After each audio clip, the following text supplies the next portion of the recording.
Kore Mapenduka and welcome to Africa Good Morning, the show that keeps you up to date with the latest news in Africa and beyond. My name is Glenora Shipura, joined by Diana Master. Good morning. Good morning. How are you doing today? I'm doing very well. I was feeling a bit low in the morning, but I'm better now. It's a Tuesday. It's a Tuesday. So it's you have giving to Blue choose Tuesday yourself. vibes. Oh yeah, you have to choose yourself. You have I like to that. choose yourself. I like that. No, it's not giving Blue Tuesday. It's giving Red Tuesday. I see you. You with the red lips as well. But let's get into what you can expect in today's broadcast. South Africa's non-aligned position does not favor Russia, Ramaphosa says. Tea giants lose certification after Kenya's sex abuse probe. Kenyan officials meet herders after 11 lions were killed. We're also going to be crossing over to Zambia to speak to Mr. Mike Sichula. Will update us on all the news making headlines that side. Stick around, we'll be back with our top stories right after this. Welcome to My.NA Cars, your ultimate destination for everything automotive. I am your host, Diana Master. Teamwork makes the dream work, right? Discover the latest models, innovative technologies, and expert insights from our passionate hosts. Learn essential maintenance tips and get exclusive behind-the-scenes access to the automotive industry. Don't miss My.NA Cars on NTV every Thursday at 2100 hours. Tune in and ignite your passion for automobiles.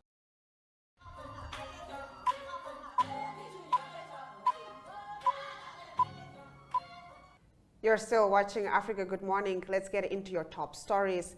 South Africa's non-aligned position does not favor Russia, Ramaphosa says. South African President Cyril Ramaphosa said on Monday the country's non-aligned position did not favor Russia over other states and reiterated its call for a peaceful resolution to the conflict in Ukraine. His comments in a weekly presidential newsletter came on the heels of U.S. allegations last week that weapons were loaded onto Russian ship Lady R from a naval base in Cape Town late last year, which sparked a diplomatic row. South African officials swiftly rejected claims made by the U.S. ambassador to South Africa, Ruben Brady, who also said senior U.S. officials had profound concerns over South Africa's professed policy of non-alignment and neutrality over Russia's war in Ukraine. We do not accept that our non-aligned position favors Russia above other countries, nor do we accept that it should imperil our relations with other countries, Ramaphosa said. Now, South Africa would continue to honor international agreements and treaties it is a signatory to, and its approach to U.S. allegations of arms shipment would abide by them, he added. Now, tea giants lose certification after Kenya's sex abuse probe. An international body said it had suspended its certification for two major global tea companies after an investigation into a sexual abuse scandal in Kenya. The Rainforest Alliance announced the move on Thursday against James Finlay Limited and Ekatera Tea Kenya PLC, meaning that tea sold by them can no longer carry the NGO certification. The Alliance, one of the major certification bodies for sustainable development products, said it had launched an investigation after a BBC documentary in February highlighted claims of widespread sexual abuse on tea estates in Kenya, one of the world's biggest tea exporters. More than 70 women had told the BBC they had been sexually abused by their supervisors for years. The decision, initially effective for 3 months, means the companies cannot sell or ship products with a Rainforest Alliance certified claim. In our next story, still in the East African country, Kenyan officials meet herders after 11 lions killed. Kenyan government officials have visited herder communities in the southwest after nearly a dozen lions were recently killed after attacking livestock. Now, the officials, including the tourism minister and Kenya Wildlife Service officials, met residents of the Mbirikani range amid escalating human-wildlife conflicts that led to the killing of 11 lions by herders living near the Ombosheli National Park. Another minister, Penani Malonza, said the government was working to ensure pending claims by the community seeking compensation for wildlife attacks were settled. She urged the local people to embrace a peaceful and harmonious coexistence with wildlife, even as their concerns were being addressed. The killing of the lions, including one of the country's oldest lions, has been seen as a blow to conservation efforts and the tourism industry, which is a major contributor to Kenya's economy. Now, Tanzania keen to protect the rights of nationals working abroad. The government is working on the benchmarks that would ensure the safety of its nationals working abroad. The initiative is aimed at enabling them to secure reliable employment that would also safeguard their rights. The Minister of State in the Prime Minister's office in charge of labor Labour, Youth and Employment, Joyce Ndalichako, hinted at this in Arusha earlier this week. She was opening a meeting on labour migration organized by the International Labour Organization and other global bodies. She said the government was aware of rising concerns on safety and job security of Tanzanians recruited to work abroad. These include different forms of mistreatment, including denial of perks by some employers, many of whom are not known to authorities in Tanzania. The trend has been notorious in the Gulf states and other Middle East countries for domestic workers and low-cadre jobs, mainly in the private sector. Professor Ndalichako reiterated that the government would continue to establish a database for Tanzanians working in various countries abroad and in neighboring states. Nigeria's Hilda Bassi breaks Guinness World Record for longest cooking time. Nigerian chef Hilda Basse F. Young, popularly known as Hilda Busi, has broken the Guinness World Record for longest cooking hours. Hilda broke the record, which was previously held by Indian chef Lata Tondon on Monday morning at 7:45 a.m. Now, Tondon had made meals for 87 hours, 45 minutes and 0 seconds. However, as of the time of filing this report, Hilda has cooked for 88 hours and 19 minutes. She aims to cook for 96 hours. The chef has been getting massive support, especially from Nigerian celebrities and politicians in the country. Nollywood actor Charles Okosha, actress Kate Henshaw, singer Tiwa Savage, media personality Enilowa, and many others appeared at the event. That brings us to the end of our top stories. We'll now take a look at the weather predictions before we come back and cross over to Zambia to speak to Mr. Mike Sichula.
To another exciting episode of Irongo Talk.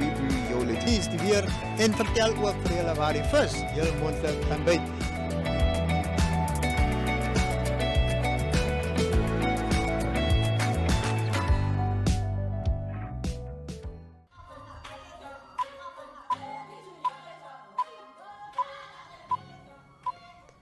Here to bring us the latest news in Zambia is our correspondent, Mike Sichula. Good morning, Mike. Good morning, Granola. Good morning, Diana. Now, getting right into your top stories, Zambia has been chosen to host the Africa Land Forces Summit for 2024. Can you get into this? Yes. According to U.S. Army Southern Europe Task Force Africa Commander, Major General Todi Washita, the announcement at the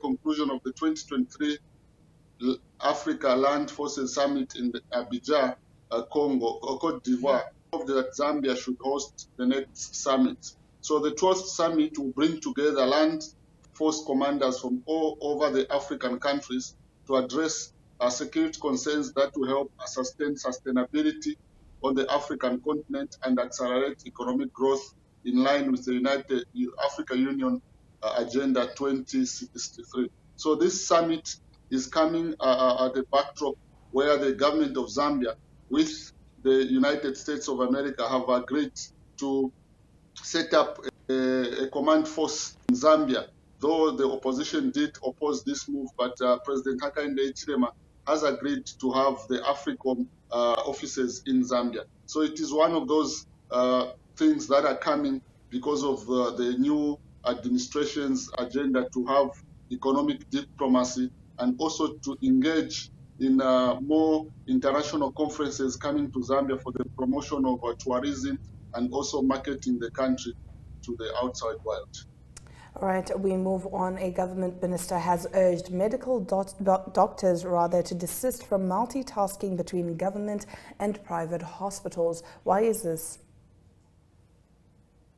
Yes, according to the Minister of Health, Sylvia Masebo, she is concerned that a number of times when patients go to government hospitals, it's either they will not find medical doctors, and also there will be a shortage of drugs. So from our findings is that medical doctors who spend about 4 hours, their schedule allows them to work in government hospitals for about 4 hours.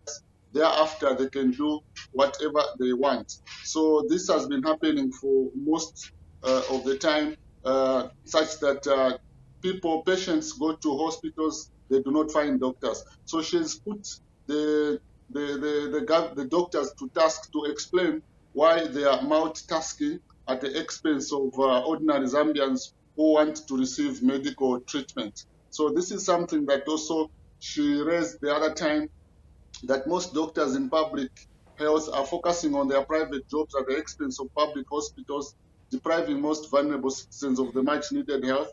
She was speaking during a church service in Lusaka, where she emphasized that nursing is a calling. Then also she called on the medical doctors to desist also from engaging in practices that deprive public health hospitals of essential drugs, which find themselves in private clinics.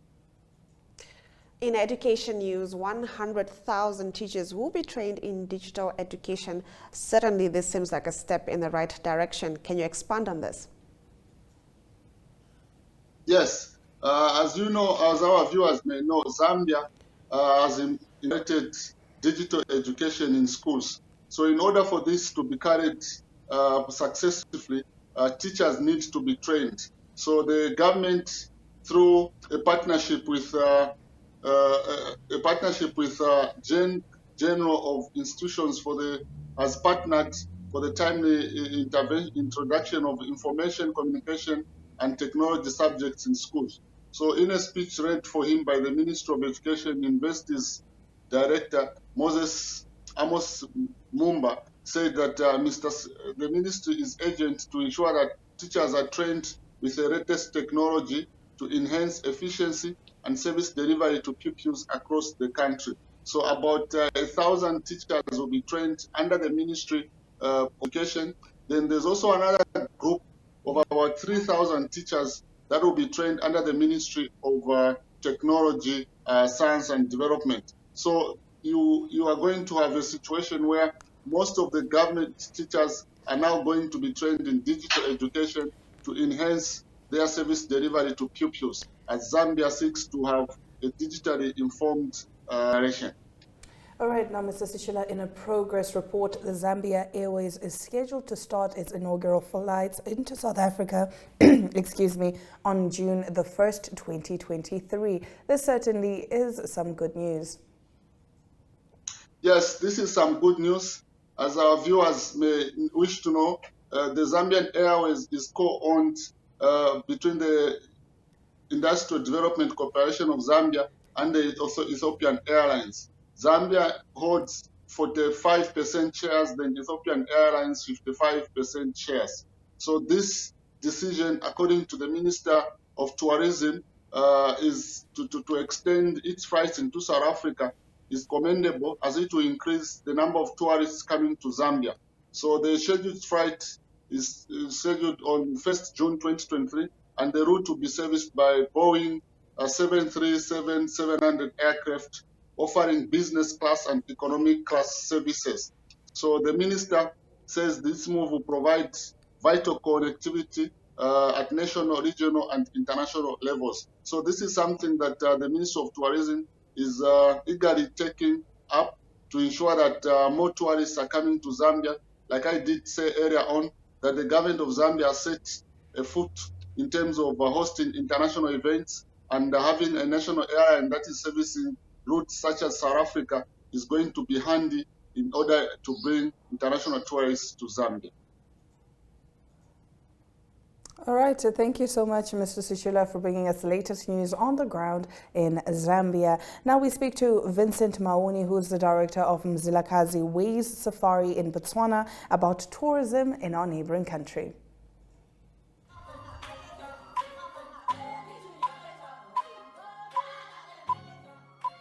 Of course, let's start off by, you telling us more about Mzilikazi Way Safaris. Mzilikazi Way Safaris. Yes, it is Mzilikazi Way Safaris. Yes, Mzilikazi Way Safaris was registered in 2020.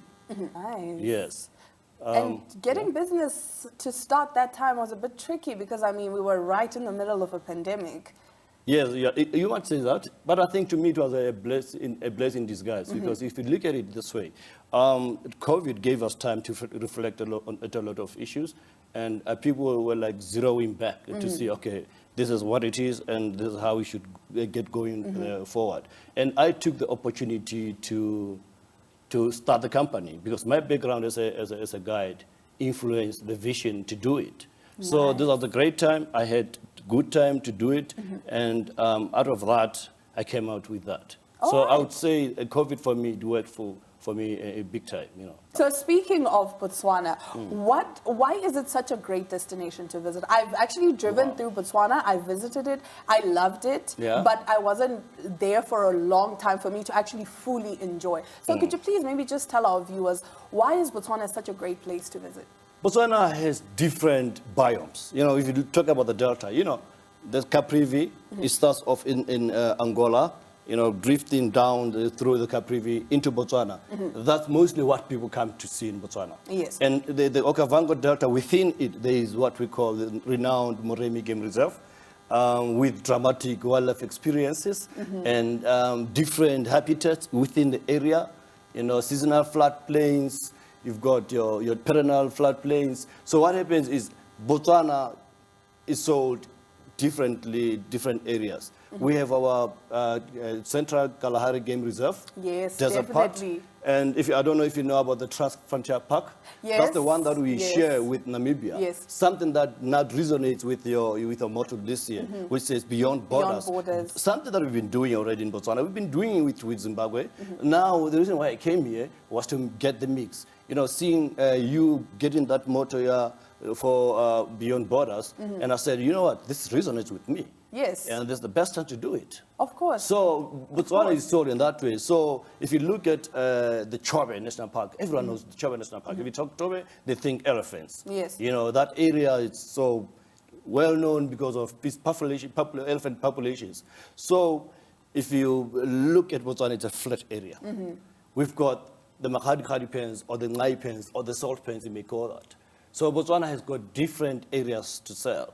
So Namibia and Botswana complement each other because we share the delta. Definitely. We share the delta. So what happens now is whenever I do my tours in the delta, I wonder if these people really know where this delta is coming from. But now with coming here, it has forced out my way or my zest to work with the people here, so that in my package, I can include Namibia or Angola in the future. But right now, I'm working with, and I want to work with Namibia because I've got connections now because of this tourism expo, definitely. So it gave me that chance to network. So right now, I'm focusing on Namibia. Great. And Botswana, in that way, will be sold in its own way. Yes, but I think it will be agree. fully sold with Namibia. So two countries, one product, sold like that. Sold like that. Yeah. So just to briefly interject right there, we recently discovered, it was recently announced that now you can enter Botswana with your ID and vice versa. Oh, wow. So how has that experience been for you? That's a very great development. When it came through this time around, I've got my passport, OT, my brains, my HR. We came together and said, no, can you leave the passport? I said, no, I'm not sure. They just carried them along. And when we got to the gate, we said, no, okay, let's leave them in the car. At least they're here. And we went to I said, can you use our IDs? That's what our first question. They said, no, I can use them. I said, wow, beautiful. Wow. Because the one thing for sure, in the region, if you look at it, inflation has gone high. For someone to just pop up 300 average to get a passport is not luxury. It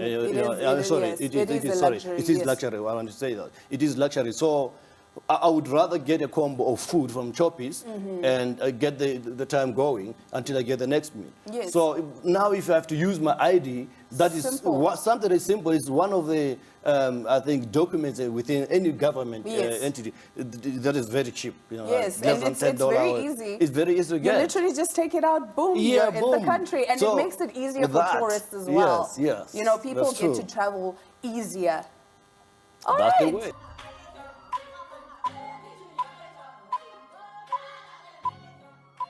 Good day everyone, time for international sports news and starting off with the Italian Open tennis tournament. It's week 2 in Rome of the Italian Open. All the best women and men's players in the world are playing in that tournament. News from the women's side is that 2 very highly seeded players out of the tournament in the round of 32. That's number 6 seed and number 9 seed. Firstly, number 6 seed Coco Gauff of the USA. She's out. She lost to Chechenia's Maria Boskova, and the score there was 4-6, 6-2 and 6-2.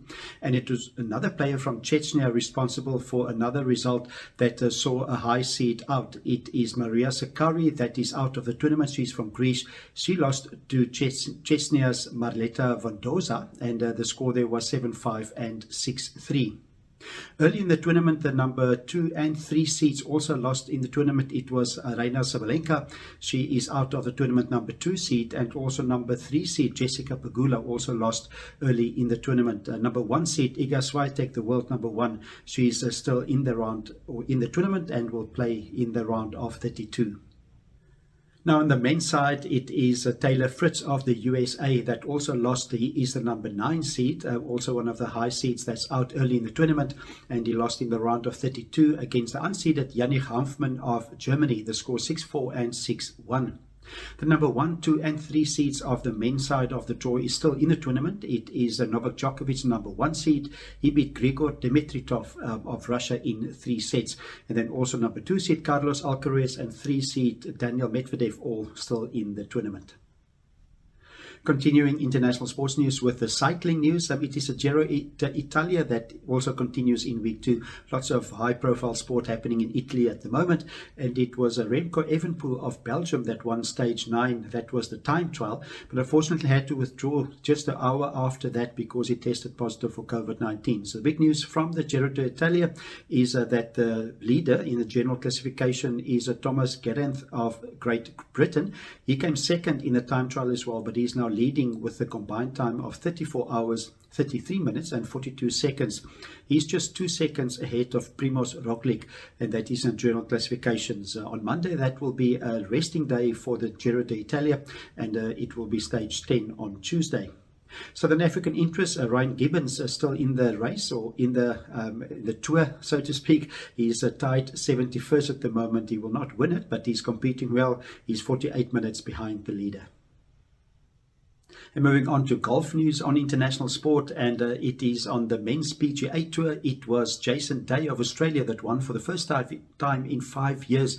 He won the AT&T Byron Nelson Classic that was in Texas, and he's now moved up from number 35 in the world to number 20 in the world rankings. Also on the men's side, the Live Golf initiative that continued, and they played in Oklahoma in Tulsa, and there it was a playoff to determine the winner. It was Dustin Johnson that won the playoff. He beat Cameron Smith of Australia and South African Brendan Grace in a 3-way playoff. He won $4 million for his victory. And on the women's side of the PGA, it was the Founders Cup, and in that tournament also a playoff for the 4th tournament in a row, and it was Ko Yin of South Korea that won the playoff against Min Ye Lee of Australia. Ashley Buhai of South Africa did well. She finished 3rd in the tournament. To close off today's international sports news, it is MotoGP news from the French Grand Prix. It was done, and it was Marco Bezzecchi of Italy that won the race. But more importantly for him, he's now 2nd on the points after Sunday's race. He's got 93 points. He's just 1 point behind Francesco Bagnaia of Italy on 94 points. Both of them, they racing on a Ducati. In third position, still Brad Binder of South Africa doing well. He's got 81 points and he's the sandwich in between lots of Ducatis. In number 4 position, it's also Jorge Martin on 80 points, also on a Ducati. That's international sports news for today. Hope you have a great sport day and we talk again tomorrow. Goodbye.